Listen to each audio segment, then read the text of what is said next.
मनुष्य जीवन में किसी ने पुण्य भक्ति की, पुण्य के साथ यहाँ पाप भी साथ डिपॉजिट होते हैं। पुण्य कम बनते हैं, पाप ज़्यादा बनते हैं।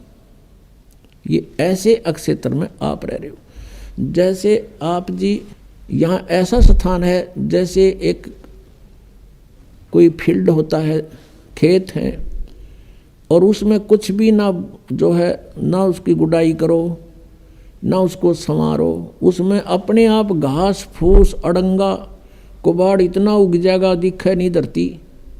और उसमें हमने खाने योग्य अपना अन्न प्राप्त करने के लिए, कनक बीजने के लिए उसमें कितनी मेहनत करनी पड़े है। पहले तो अड़ंगा काटना, फिर उसको हल या ट्रैक्टर से गुड़ाई करनी, जो उसको बाना, और फिर उसमें खर्चा लग गया, मेहनत और परिश्रम लग गया।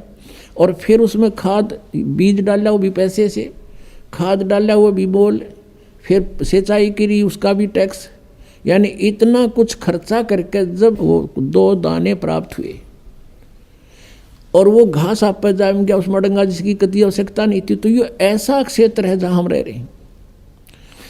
परमात्मा कहते हैं पृथ्वी ऊपर पग जो धारे और करोड़ जीव एक दिन में मारे। हरी भांति पृथ्वी के रंगा, अंत कोट जीव उड़े पतंगा। जो चौका तुम देवो नेता, सत्य ब्राह्मण की है हत्या। ब्राह्मण सेंस हत्या जो होई, जल स्नान कर तो सोई। खान पान में दमन प्राणी, और कैसे पाओ तुम मोक्ष निशानी। कि एक तरफ तुम पुण्य कर रहे हो, इसके पैरेलल आपके पाप भी हो रहे हैं, और आप जी को दोनों का ही भोग प्राप्त होगा। आपके पुण्य अलग से लिखे जाते हैं और पाप अलग से लिखे जाते हैं।